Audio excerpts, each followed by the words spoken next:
दुख नहीं दंड, ईश्वर का संदेश है। दुनिया में शायद ही कोई ऐसा व्यक्ति होगा जिसे कभी दुख न मिला हो।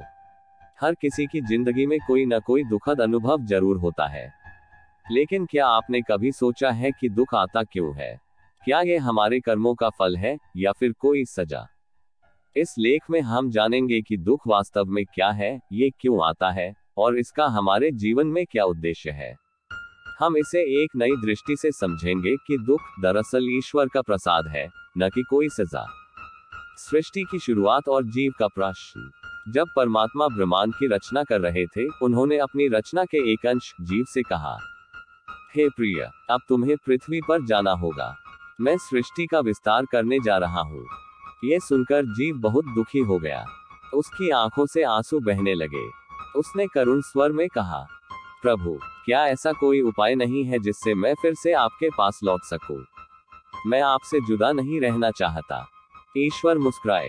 उन्होंने जीव के सिर पर हाथ फेरा और कहा, तुम मेरी संतान हो। मैं तुम्हारी पीड़ा समझता हूँ, इसलिए मैं तुम्हारे लिए दो प्रबंध कर रहा हूँ। ईश्वर के दो अमूल्य वरदान। संसार में तृप्ति न होना। ईश्वर ने पहली व्यवस्था ये की कि संसार की हर वस्तु, हर सुख, हर संबंध में एक अधूरापन भर दिया। जीव को चाहे कुछ भी मिल जाए, पर उसे पूर्ण संतुष्टि कभी नहीं मिलेगी।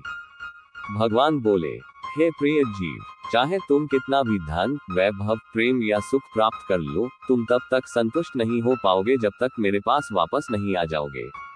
यही तृप्ति की कुंजी है। दुख का वितरण। दूसरी व्यवस्था ये की कि उन्होंने हर व्यक्ति के जीवन में थोड़ा थोड़ा दुख बांट दिया। हर किसी के हिस्से में कुछ न कुछ दुख होगा ताकि वह अपने भीतर झांके, मेरी याद करे और अंततः मेरी शरण में लौट आए। यही दुख का उद्देश्य है। हर किसी को है दुख का भागीदार। कभी गौर किया है, हर घर में कोई न कोई परेशानी जरूर होती है। कोई आर्थिक तंगी से जूझ रहा है, कोई बीमार है, कोई रिश्तों में उलझा है, तो कोई अकेलेपन से टूट रहा है। इसलिए जब भी आप ये सोचे कि मेरे साथ ही ऐसा क्यों हुआ, तो रुकिए। सोचिए, ये डेक आपको किस ओर बुला रहा है? कहीं यह आपको ईश्वर की ओर वापस लाने का जरिया तो नहीं? हमारी आम प्रतिक्रिया भागना और भटकना। जब हम दुखी होते हैं तो हम घबरा जाते हैं। हम ज्योतिषियों के पास दौड़ते हैं, तांत्रिकों की शरण लेते हैं, रिश्तेदारों से सलाह लेते हैं, और कई बार गलत रास्ते पकड़ लेते हैं। पर सच ये है कि इन सब से मिलती है थोड़ी देर की राहत, स्थायी समाधान नहीं। क्योंकि जो दुख हमारे भीतर की खोज के लिए भेजा गया है, हम उसे बाहरी समाधान से मिटाने की कोशिश करते हैं। ईश्वर का संदेश, दुख के माध्यम से पुकार। भगवान बार बार हमें याद दिलाते हैं कि ये दुख कोई सजा नहीं, बल्कि उनका निमंत्रण है। वे कहते हैं, हे जीव, तू भूल गया है कि तुझे वापस मेरी ओर लौटना है। ये दुख उसी बात की याद दिलाने के लिए है। जिस तरह किसी माँ का बच्चा खो जाए तो वो उसे पुकारती है, ठीक वैसे ही ईश्वर हमें पुकारते हैं दुख के माध्यम से। महापुरुषों का जीवन प्रेरणा का स्रोत। इतिहास में अनेक संतों और महापुरुषों को देख लीजिए। वे सभी पहले बड़े दुखों से गुजरे, लेकिन वही दुख उन्हें ईश्वर की ओर ले गए। एक संत रघुनाथ बाबा। बाल्यकाल में ही माता पिता का निधन हो गया।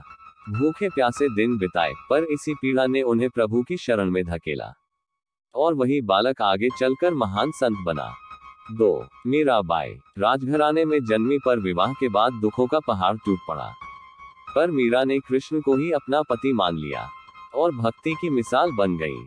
3 संत नामदेव। जन्म से ही दरिद्रता का जीवन, पर उन्होंने दुख को वरदान माना और भगवान विठल के प्रिय बन गए। इन सब ने दुख को भगाने की बजाय उसे अपनाया और उसी से रास्ता बना लिया ईश्वर तक पहुंचने का। हम क्या करें जब दुख आए? दुख को नकारे नहीं, स्वीकारे। सबसे पहले दुख को अस्वीकार न करें, उसे गले लगाए, क्योंकि वह आपकी आत्मा को ईश्वर से जोड़ने आया है। मौन में जाएं, आत्मा से बात करें। जब दुखों की बारिश हो तो बाहर की दुनिया की बजाय अपने भीतर झांकिए। वहां ईश्वर की आवाज सुनाई देगी। भक्ति और ध्यान में समय दें। भगवान का नाम लें। थोड़ी देर भी सच्चे मन से प्रार्थना करें, वो भी बहुत बड़ा सहारा बन जाती है। सकारात्मक दृष्टिकोण अपनाएं। यह मानिए कि यह समय भी बीत जाएगा। यह आपके लिए ईश्वर की योजना है। यह आपको मजबूत बनाएगा और सही राह दिखाएगा। संसार में तृप्ति क्यों नहीं? आपने देखा होगा कि कोई करोड़पति होते हुए भी दुखी रहता है। कोई सुंदर दिखता है फिर भी आत्महत्या कर लेता है। क्यों? क्योंकि मन को शांति सिर्फ बाहरी चीजों से नहीं मिलती। असली संतोष आत्मा को अपने स्रोत यानी ईश्वर से मिलने पर ही मिलता है। ईश्वर ने हर चीज में अतृप्ति इसलिए रखी ताकि हम बार बार यह समझे कि असली सुख वही है जहां से हम आए हैं, प्रभु के चरणों में। दुख का मतलब ईश्वर का आमंत्रण। तो अगली बार जब कोई दुख आपको छू जाए तो याद कीजिए, यह कोई सजा नहीं, ये निमंत्रण है। यह आपको पुकार है, हे जीव, तू बहुत समय से मुझसे दूर है, अब लौट आ। यह आवाज है उस परमात्मा की जो चाहता है कि उसका बच्चा फिर से उसके पास आए। कथा, रामू का प्रश्न। एक गांव में रामू नाम का युवक रहता था। उसकी किस्मत हमेशा खराब चलती थी, कभी खेती खराब, कभी घर में बीमारी, कभी कर्ज का बोझ। एक दिन उसने थककर भगवान से कहा, प्रभु, क्या आपको मेरी परवाह नहीं? मैंने क्या बुरा किया जो मेरे हिस्से में बस डैक ही डैक है? उस रात उसे सपना आया। ईश्वर बोले, रामू, क्या तुम मुझे याद करते अगर सब कुछ तुम्हारे अनुसार होता? तुम तो मुझे भूल चुके थे। ये दुख मेरा संदेश है कि तुम मुझे पुकारो, मेरी ओर लौटो। रामू जागा, आंखों में आंसू थे। उसने उसी पल से भगवान को याद करना शुरू किया।